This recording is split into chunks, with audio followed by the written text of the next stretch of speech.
교회가 없다면 이란 제목으로 말씀 전하도록 하겠습니다. 오늘의 말씀은 본문이 사도행전 8장 14절부터 25절까지 진행되지만요, 우리가 성경책 있으신 분들은 4절부터 함께 말씀을 잘 따라와 주시면 좋겠습니다. 그럼 더 도움이 될 것 같아요. 여러분, 예수님께서 십자가에 죽으시고 다시 부활하시면서 주님께서는 40일 동안 제자들과 함께 하시면서 하나님 나라의 일에 대해서 가르치셨습니다. 부활 승천 이전까지 예수님께서는 그 복음 전파에 대한 부분을 어떻게 해야 하면 좋을지에 대해서 많은 고민이 있으셨던 것 같아요. 예수님께서는 그래서 제자들에게 예루살렘을 떠나지 말고 성령으로 세례를 받으라 라고 분명히 말씀하셨죠. 그래서 주님이 하늘로 올려지신 후에 제자들이 성령 받기를 기다렸고 예루살렘, 우리가 소위 말하는 마가의 다락방에서 기도하면서 성령 세례를 받았음을 우리가 사도행전 말씀을 계속 보면서 살펴보았습니다. 그 마가의 다락방에서 그들이 기도하면서 오순절 성령 강림을 몸소 체험하고 경험하는 사건이 일어났습니다. 예루살렘에서 복음을 전했어요. 그 성령 충만함으로 예루살렘 온 곳을 돌아다니면서 복음을 전했습니다. 제자들을 통한 성령님의 역사하심으로 말미암아 많은 사람들이 예수님을 영접하게 되었고 주님께로 돌아오는 역사가 일어났습니다. 날이 갈수록 그 수는 많아졌습니다. 그래서 그 초기 기독교, 초대교회라고 말하는 교회가 부흥되었고 정말 강력한 공동체가 되었어요. 왜요? 성령님이 함께 하셨기 때문에. 그렇지만 이 공동체가 성장하게 되지만 제자들이 간과하고 있는 점이 하나 있습니다. 예수님께서 승천하시면서 분명히 제자들에게 그리고 초기 기독교인들에게 초기 초대교회 공동체에게 남긴 유산은 무엇이었습니까? 제자들에게 다음과 같이 말씀하셨죠. 사도행전 1장 8절 말씀, 우리가 너무나 잘 알고 있는 사도행전의 핵심 말씀인데요, 다 같이 한번 선포해 보겠습니다. 오직 성령이 너에게 임하시면 너희가 권능을 받고 예루살렘과 온 유대와 사마리아와 땅끝까지 이르러 내 증인이 되리라 하시니라. 이것이 사도행전의 핵심 주제 말씀이잖아요. 근데 여러분 생각해 보세요. 예수님께서 성령이 임하시면 성령으로 권능을 받았어. 권능을 받았으면 여러분 어떻게 하라고 합니까? 예루살렘에만 머물지 말라고 하시는 거예요. 이 말씀은요. 어떤 거예요? 예루살렘을 포함한 유다 땅에만 복음 전하지 말라고 하신 겁니다.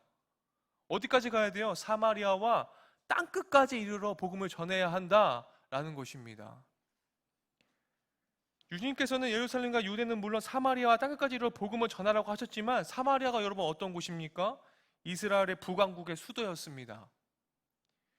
이 아시리아 제국이 사마리아를 점령한 후에 사마리아에 살던 많은 유대인들이 국외로 추방시켰고 대신 다른 나라 사람들을 강주 이주시키면서 이 사마리아 땅에는 어떤 일이 벌어졌습니까? 정통성을 가진 유대인들이 사라졌어요. 무슨 말이냐면 혼혈이 되었다는 거예요. 결국 사마리아에 남아있던 유대인들이 이방인과 피가 섞이게 되었습니다. 순수 혈통을 고집하는 유대인들, 혼혈 집단이 된 사마리아 사람들은 사람 취급하지 않았습니다.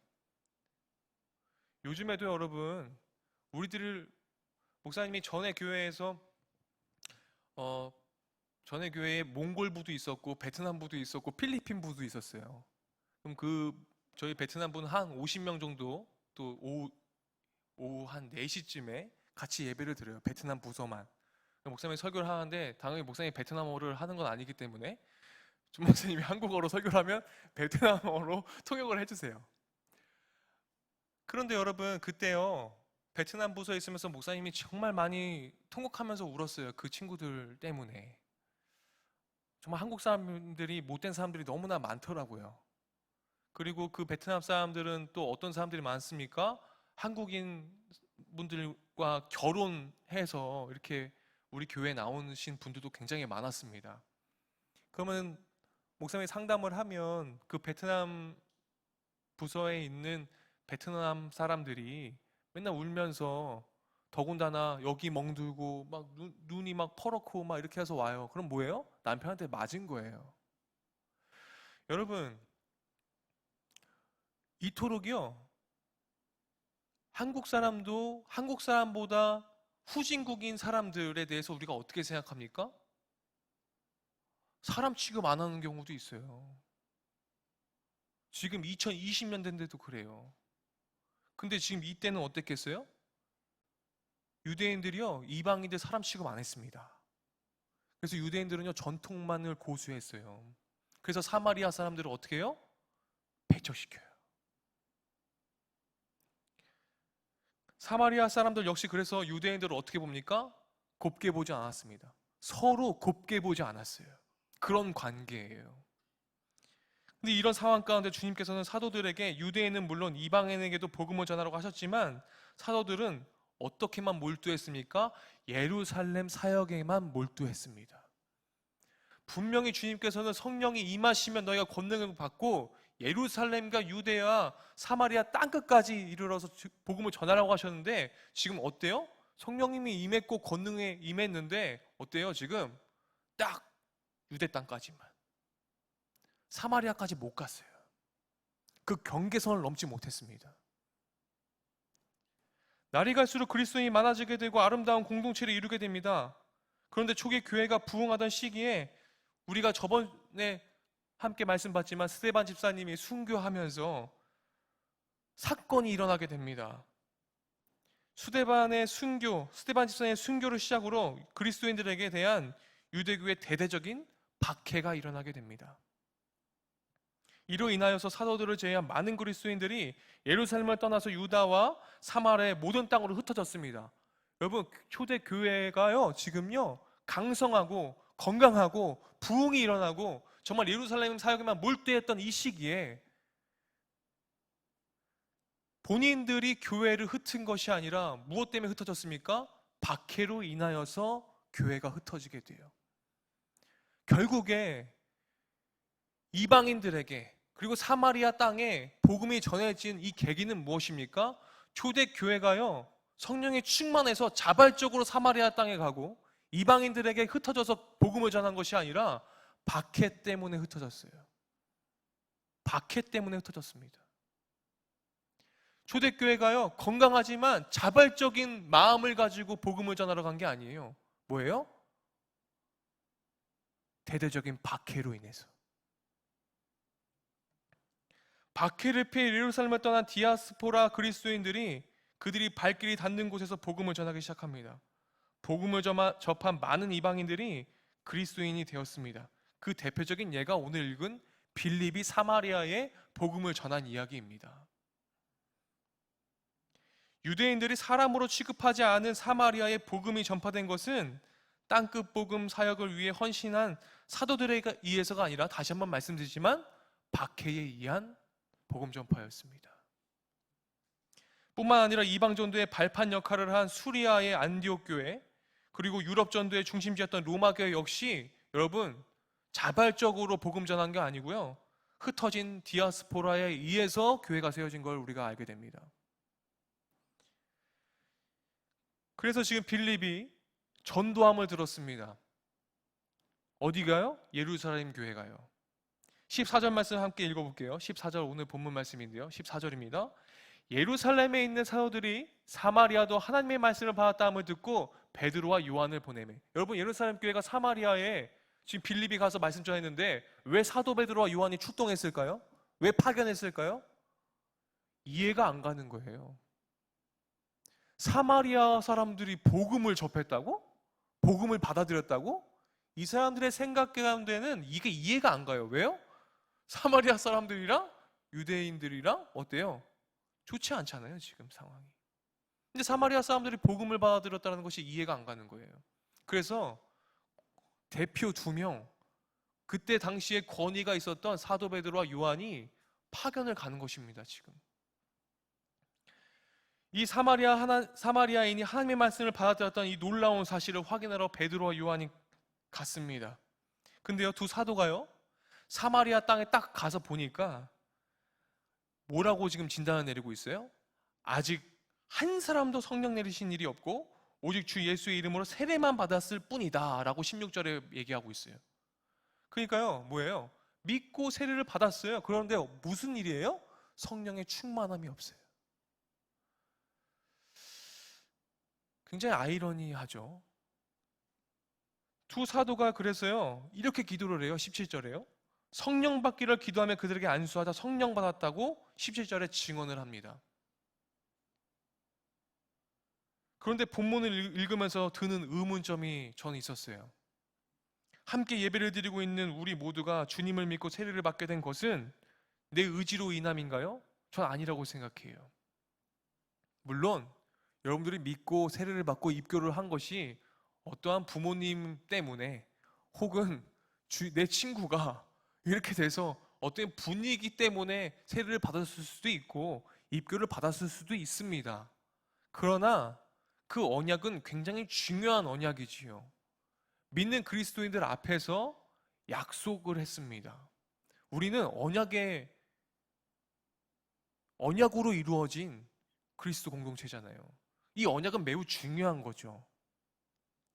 이 언약은 무엇입니까? 내가 세례를 받고 입교를 받았음으로 내가 그리스도의 백성으로서 내가 거룩한 나라로서 구별되게 살겠다라는 그런 결단의 언약입니다. 바로 나를 향하신 성령님의 역사하심으로 우리는 그 언약을 이루게 된 것이죠. 마찬가지로 사마리아인들이 빌립이 전한 복음을 받아들이고 세례를 받게 된 것은 성령님의 역사하심과 진심을 다한 역사적 순간이었을 것입니다. 그런데 사도 베드로와 요한이 파견 나가서 보니까 믿고 세례를 받았을 뿐 성령의 충만함이 없었다고 얘기를 합니다. 한 사람도 성령을 받지 않았다고 단정했어요. 두 사도가 기도하면서 안수하자 그들이 성령을 받았다고 증거를 합니다. 더 이상한 건 여러분 사도행전 2장 38절 말씀이에요. 이렇게 되어 있죠. 다 같이 사도행전 2장 38절 말씀 다 같이 볼까요? 베드로가 이르되 너희가 회개하여 각각 예수 그리스도의 이름으로 세례를 받고 죄 사함을 받으라. 그리하면 성령의 선물을 받으리니. 여러분 세례를 받고 예수 그리스도의 이름으로 세례를 받고 죄 사함을 받아라. 그리하면 성령의 선물을 받습니다. 그런데 그 전에 무엇이 전제되어 있습니까? 너희가 회개하여입니다. 너희가 회개하여. 이미 성령님이 역사하셔서 그들로 하여금 복음을 받아들이고 세례까지 받았음에도 베드로와 요한 사도가 한 사람에게 성령을 내리지 않았다고 단정한 것을 보게 되면서 본문은 그 정황을 정확하게 상황 설명을 하고 있지는 않지만 사마리아 사람들 성령을 받지 못했다고 생각할 만한 어떠한 근거가 없지만 두 사도의 판단만 기록하고 있지만 이 두 사도가 왜 이같이 단정했는지는 저도 모르겠지만 여기서 중요한 것은 무엇입니까? 이들이 예루살렘만 머물러 있던 이 복음이 그리고 사마리아의 복음을 전하고자 했었던 이 생각과 이 마음이 변화되었다는 거예요. 사도 베드로와 요한이 사마리아를 위해서 기도하더라는 겁니다. 성령 받기를 위해서 기도를 하더라는 거예요. 이 변화는요, 여러분 크나큰 변화예요. 정말 크나큰 변화예요.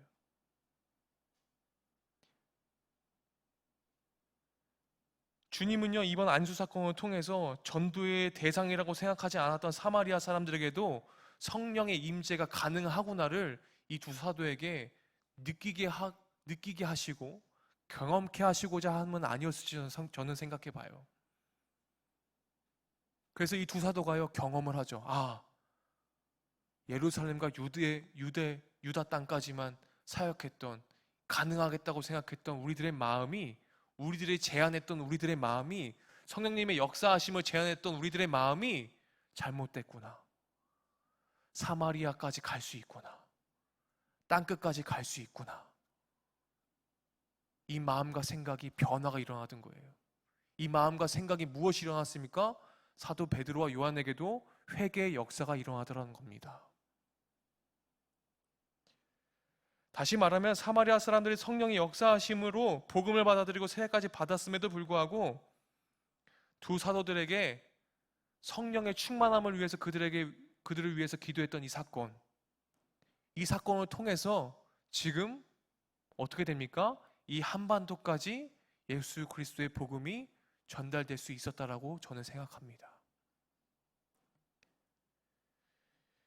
이방인에 대해서 여전히 폐쇄적인 사고를 갖고 있는 두 사도의 시선을 이방인에게로, 즉 땅끝으로 향하게 하시려는 성령님의 역사였다고 저는 생각해요.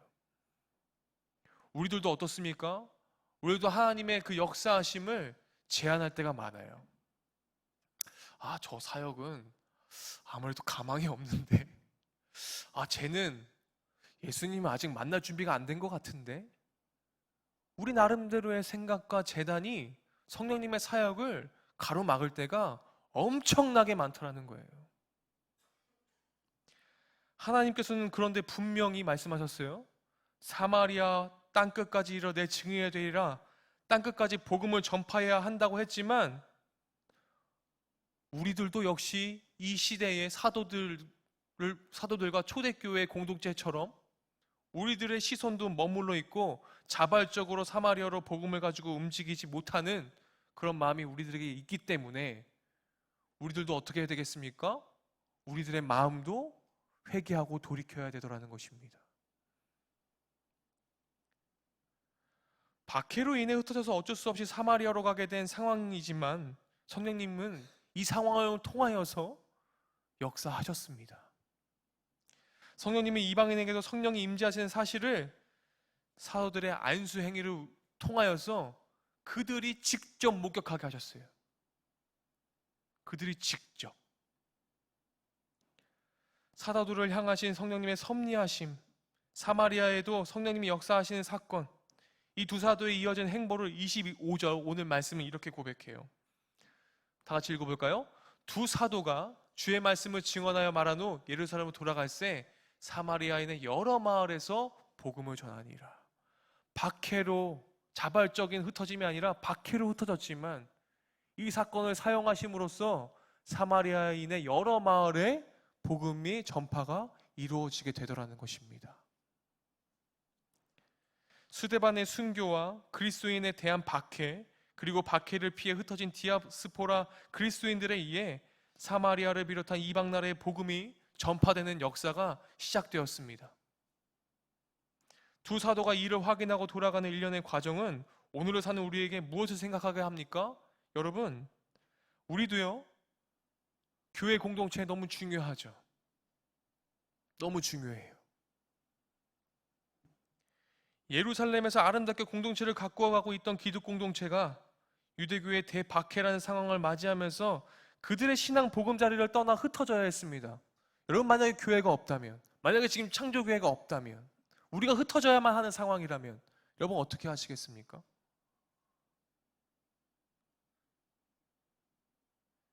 땅끝까지 복음을 전파하는 주님의 말씀, 그 마지막 말씀은 결국 그들이 안주했던 보금자리를 흩으심으로 인하여서, 그 신앙의 보금자리를 떠남으로 인하여서 실현되었습니다. 다시 말하면 스데반의 순교와 유대교의 대박해와 흩어짐과 두 사도의 행적은 땅끝까지 복음을 전파하기 위한 성령 하나님의 섭리하심이라고 저는 생각해요. 얼마 전 우리는요, 여러분, 벌써 여러분 많이 잊은 것 같아요. 지금 이 상황이 매우 자연스럽고 매우 우리들에게 익숙해진 것 같아요. 그런데 여러분, 얼마 전까지만 해도요, 우리는 코로나로 인하여서 자발적인 흩어짐이 아니라 정부의 지침으로 인해서 우리는 흩어짐을 경험했었습니다. 지금처럼 이렇게 모여서 예배 못 드렸어요. 그죠? 얼마 전의 일이에요. 우리도요, 우리 자발적으로 흩어진 게 아니라요, 정부의 지침으로 인해서 흩어져서 지금처럼 예배 드릴 수 없었던 적을 우린 경험했습니다. 근데 오늘 말씀을 준비하면서 목사님이 많은 고민을 한번 해봤어요. 모이는 교회로서 열심히 신앙생활을 하다가 정부의 지침으로 인해서 흩어지게 되었습니다. 자유롭게 서로 모여서 교제할 수 없었고, 자유롭게 찬양할 수 없었고, 자유롭게 예배할 수 없었어요. 그 시절을 우리는 함께 겪었습니다. 자발적으로 흩어지는 교회로서의 역할을 한 것이 아니라 우리도 정부의 지침 때문에 어쩔 수 없어서 흩어지는 교회로 머물러 있었습니다. 그때 우리는 무엇을 했습니까? 코로나19로 인하여서요, 그래서 이 흩어짐으로 인하여서 주님은 무슨 역사를 하셨을까 한번 생각해 봤어요. 그리고 기사도 뒤져봤어요. 무슨 일이 있었지? 우리 기독교에? 그런데요, 여러분, 이거 기억나세요? 코로나가 터짐으로써 여러분, 이단 신천지의 정체가 세상에 낱낱이 밝혀졌었습니다. 기억나시죠? 난리 났었어요. 막 인터뷰하고 막 신천지의 교주 나와가지고 휠체어 끌고 나와가지고 막 사람들이 막 댓글에 저 사람 아무래도 눈이 이상한 것 같아. 눈이 시퍼래 막 이러면서 이단 신천지가 세상에 낱낱이 밝혀지면서 참 이단이 아닌 우리가 와 정말 이 코로나로 인하여서 이단이 뒤처진 것을 보면서 막 통쾌하게 생각하시는 성도님들도 계셨습니다. 또 어떤 일이 있었습니까? 그럼 코로나로 인하여서요 기독교의 치부가요 그 이단뿐만 아니라 속속히 드러나서 뉴스에 보도됐어요. 정부의 지침을 따르지 않아서 지방의 어느 교회는 불법으로 모여서 예배를 드리다가 발각되기도 했고요. 그렇죠? 예수님께서 독사의 자식들이라고 질타하셨던 생명보다는 율법을 내세웠던 바리새인의 모습이 오늘을 사는 우리 속에도 존재하고 있을지 모릅니다. 우리는 흩어짐을 경험해 봤습니다. 주님을 자신의 이익을 위한 도구로 전락시킨 종교 지도자들의 완악함과 추태가 그대로 드러나게 되는 사건들도 코로나 사태로 인하여서 드러났었습니다. 코로나로 인해서 예배당에 모여 대면 예배를 드리지 못하고 온라인으로 각자 삶의 자리에서 예배를 드리게 되면서 교회 또는 공동체 위주의 신앙생활을 안주해 왔던 그런 모습이 발각되면서 신앙의 침체기가 오기도 했습니다. 그만큼 교회 공동체가 더욱더 건강하게 바로 서야 됨을 또 자각하게 되는 계기도 되었습니다. 모이는 교회가 없다면 여러분, 우리의 신앙은 정말 잘 유지가 될까요? 옆 사람한테 한번 질문해 봅시다. 누구누구야, 교회가 없다면 신앙 잘 지킬 수 있겠어? 한번 물어보세요.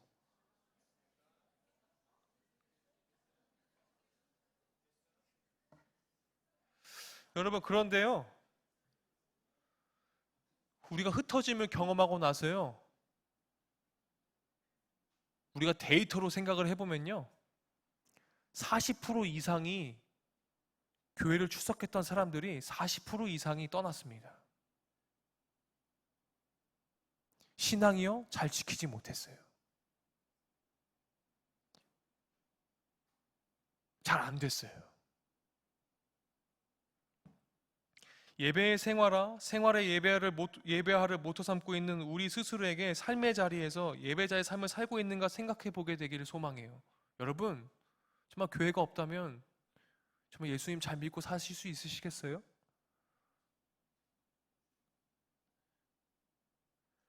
이를 통해 예배의 현장을 교회로만 국한했던 우리의 좁은 시야가 땅끝인 우리의 삶의 자리.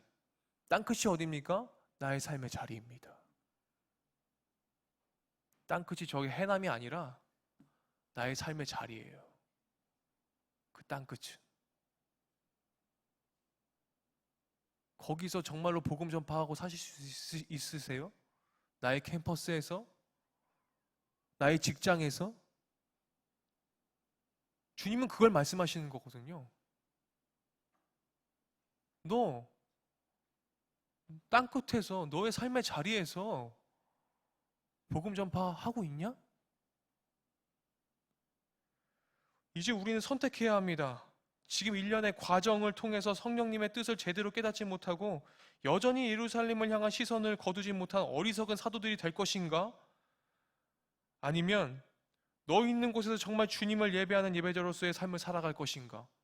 사도들도요, 그렇게 성령 충만함을 받고도요, 땅끝까지 복음 못 전했다니까요. 박해받아서 억지로 밀려났다니까요. 그럼 우리는요? 만약 교회가 없다면 여러분 우리는 우리 스스로 신앙생활 지켜나가야 됩니다. 근데 그거 가능할까요? 정말 미안하지만 전 솔직해요. 불안합니다, 솔직히. 교회를 주님이 어떠한 박해로 흩어지게 하신다면 여러분 우리는 어떨 것 같습니까? 다시 한번 코로나 같은 게 온다면 진짜 많은 목사님들이 그러죠. 다시 한번 이런 일이 생기면 정말 크나큰 재앙이라고. 네. 크나큰 재앙이라고.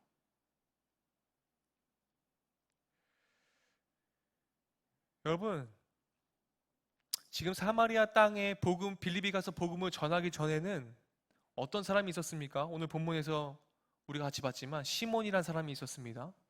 이 시몬이란 사람, 여러분, 마술을 행했던 이 사람이 하나님의 능력, 하나님의 이름을 팔면서 능력을 행하고 많은 사람들이 시몬을 추대하고 많은 사람들이 시몬을 따랐던 것을 보게 됩니다. 무엇을 뜻합니까? 진짜가 없는 곳에는요, 이단이 판을 치는 거예요. 뭐라고 얘기를 해요? 시몬에 대해서 오늘 읽지 않았지만 10절 말씀 성경책 있으신 분은 좀 따라오셨으면 좋겠어요. 10절 말씀인데요. 낮은 사람부터 높은 사람까지, 그러니까 귀천이 없어요. 다 따르며 이르되 이 사람은 크다 일컫는 하나님의 능력이라 하더라. 그죠?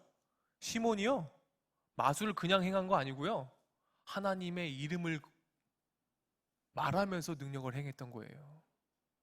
그런데요, 11절에 보니까요, 이게 한순간이 아니라요, 11절에 보니까 오랫동안 그 마술에 놀랐음을 그들이 따랐습니다. 오랫동안 그런 외적인 현상을 보여주면서 사람들을 놀라게 하고 자극적이게 해가지고 외부적인 현상으로 이들을 따르게끔 했습니다. 그런데 빌립이 나타났어요. 진짜가 나타났어요. 그러니까 어떻게 합니까? 시몬도 빌립을 따르기 시작합니다. 마술사였던 시몬이 사도들의 안수로 사람들이 성령 받는 것을 보고서 자신도 이 권능을 갖게 해달라고 18절에 얘기하죠. 우리 18절 말씀 다 같이 한번 볼까요? 18절 말씀 다 같이 읽겠습니다. 시몬이 사도들의 안수로 성령 받는 것을 보고 돈을 들여. 여러분, 이 말씀은 뭐예요? 지금 모두가 사마리아 사람들이 지금 성령을 받고 복음을 받아들였어요. 그런데 지금 시몬만요, 지금 어때요? 성령 받는 것을 보고서 돈을 들여서 성령을 살려고 합니다. 그러면 시몬은 성령 받은 거예요? 못 받은 거예요? 성령을 못 받은 거죠. 그러니까 돈을 들여 살려고 하잖아요. 근데 누구만 못 받아서 지금? 그 전에 우두머리였던 시몬, 빌립이 나타나기 전에 하나님의 이름을 팔면서 하나님의 능력을 행했던 마술사 시몬만 성령 못 받았습니다. 본문은 마술사 시몬이 탐낸 성령이 임한 외적인 현상이 무엇인지 밝히지 않습니다. 외적인 현상만을 추구했던 이 시몬에게는 이게 너무 신기한 거예요. 그것을 보고서 베드로가 질타하는 것을 기록하고 있어요. 오늘 말씀은요, 성령님의 외적인 은사는 그리스도인이라면 당연히 우리가 추구할 수 있습니다. 추구할 수 있죠, 외적인 현상. 그렇지만 외적인 은사를 추구하는 목적이 무엇인가가 중요하다는 거예요. 베드로가 시몬을 꾸짖는 이유는 성령의 은사를 추구하는 그의 마음이 바르지 못했음을 지적해요. 시몬이 행동으로보다 마음으로 하나님께 범죄했음을 얘기하는 것이고, 이것을 통해서 회개함을 강조하고 있습니다. 야, 너 그러면 안 돼. 자, 그럼 한번 볼까요? 21절 말씀이죠. 21절 말씀 우리가 눈 크게 뜨고 다 같이 고백하겠습니다.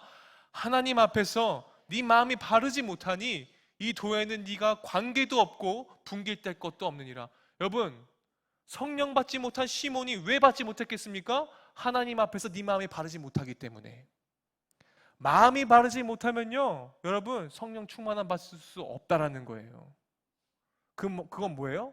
마음이 갈라지거나 마음이 나뉘어지면, 마음이 바르지 못하면 이 뜻입니다. 그러면 누구 앞에서? 하나님 앞에서. 그러면 성령 충만함 받을 수 없다라는 거예요. 그러니까 23절에 보니까요, 내가 보니 너는 악독이 가득하며 불의에 매인 바 되었도다, 이렇게 얘기합니다. 빌립이 전한 복음을 통해 시몬은 회심했지만 그가 여전히 어떤 마음이에요? 그 마음이 바르지 못함이 여전히 세상을 분기 삼고 있었고, 세상을 분기 삼았기 때문에 그가 뭘 추구했습니까? 외적인 현상에만 몰두했고 추구했음을 우리가 볼 수 있습니다.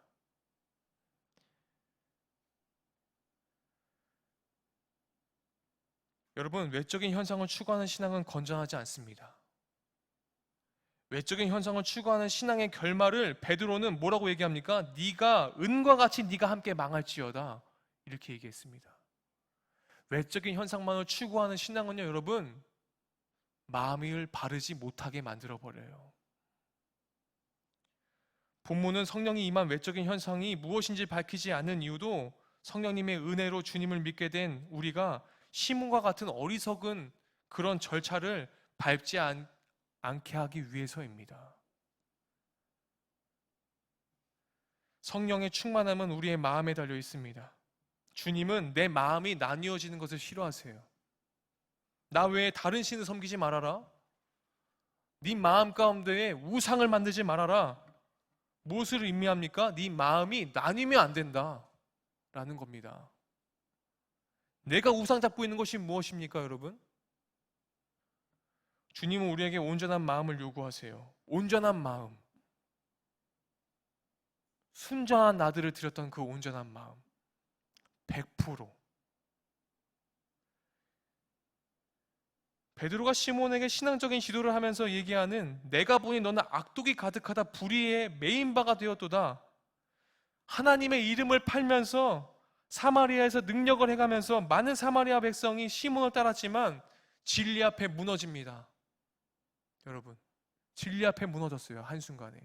왜요? 오랫동안 그 마술에 놀라면서 시몬을 따랐던 사람들이 다 빌립이 전한 복음을 듣고 회개하고 예수의 이름으로 믿고 세례받지 않았습니까? 빌립이 복음 전파를 통해서 그리고 사도 베드로와 요한을 통해서 시몬을 따랐던 사람들이 돌이키며 회개하고 성령의 충만함을 받았습니다. 그러나 여러분, 마음이 바르지 못한 단 한 명 우두머리 시몬이 성령 받지 못했음을 여러분 기억하십시오.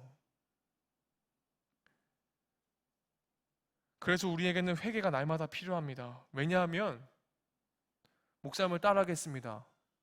우리에게 회개가 필요합니다.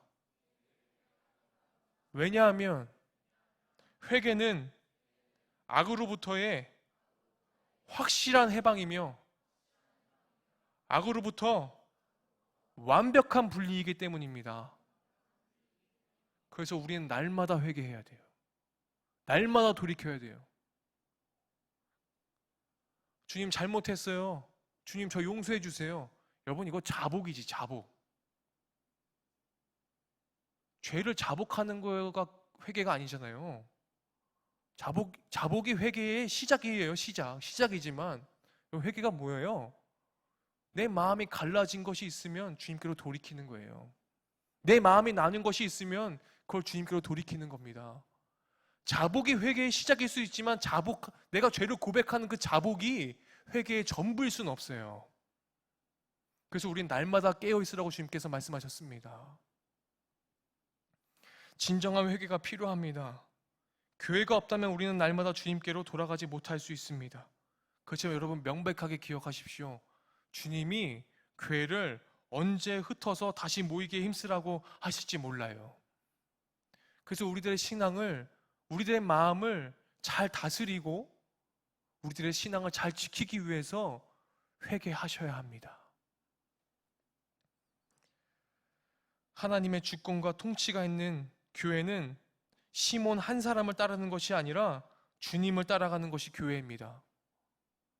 우리들의 신앙을 건강하게 지키기 위해 주님을 바른 마음으로 따르는 주님의 몸된 교회가 그런 각각 한 사람 한 사람이 되시기를 소망합니다.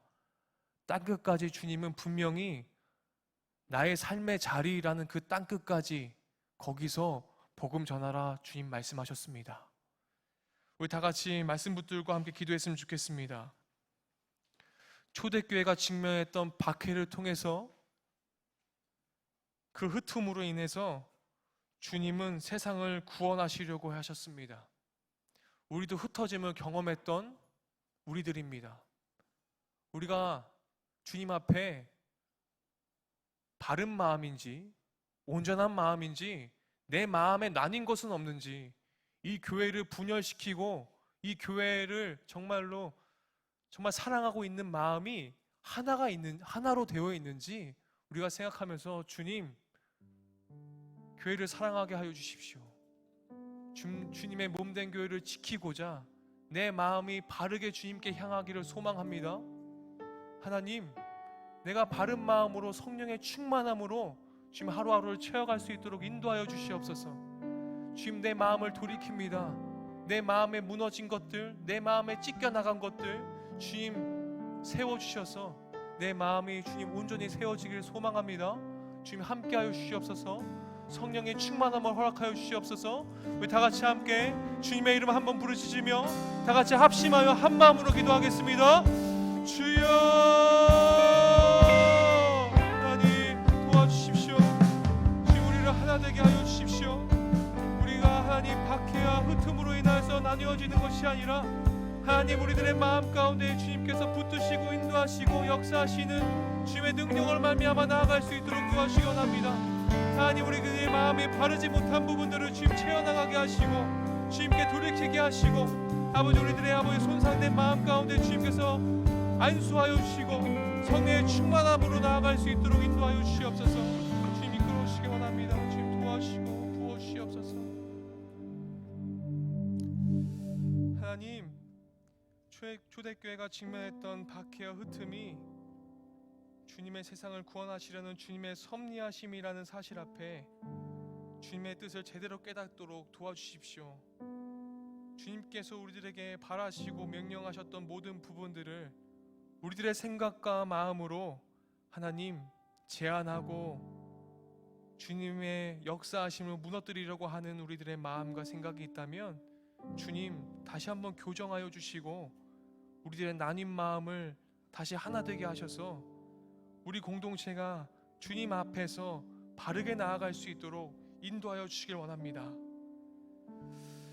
사마리아에 임하신 성령님의 역사하심을 보고도 주님의 뜻을 여전히 깨닫지 못했던 시몬의 모습을 바라봅니다. 하나님 여전히 세상을 분기 삼고 있는 시몬의 어리석음이 우리의 실상은 아닌지 자문하게 하셔서 땅끝까지 우리들의 삶에 아버지 복음의 증인이 되는 그런 삶 우리들이 나아갈 수 있도록 이끌어 주시옵소서. 우리가 주님의 증인임을 주님 기억하게 하여 주시옵소서. 예수님의 이름으로 기도드립니다. 아멘. 살아계신 예수님께서 우리의 삶 가운데 함께 하시며 우리의 삶 가운데 우리가 날마다 복음을 일깨우기를 다짐하는 마음으로 다시 살아계신 주 함께 같이 찬양하겠습니다.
하나님 앞에서 내 마음이 바르지 못하니 그러므로 너희 이 악함을 회개하고 주께 기도하라. 혹 마음에 품은 것을 사하여 주시리라. 그러므로 우리를 너무나 사랑하시는 예수 그리스도의 은혜와 하나님의 무한하신 사랑과 성령 하나님의 교통하심이, 샬롬 주님의 평강이 우리들의 마음이 나뉘어진 것을 하나 되기 위하여 주님께로 돌이키며 회개하기로 작정하고 결단한 예배자들의 머리 위에, 그리고 지금도 사마리아와 땅끝까지 복음을 전파하라고 하신 그 주님의 명령을 따라 주님의 말씀을 들고 예수의 이름을 들고 복음을 전파하는 많은 예수 그리스도를 믿는 선교사님과 그리스도인들의 머리 위에, 그리고 그 현장과 그 땅 위에 영원토록 함께 하시기를 간절히 축원하옵나이다. 아멘.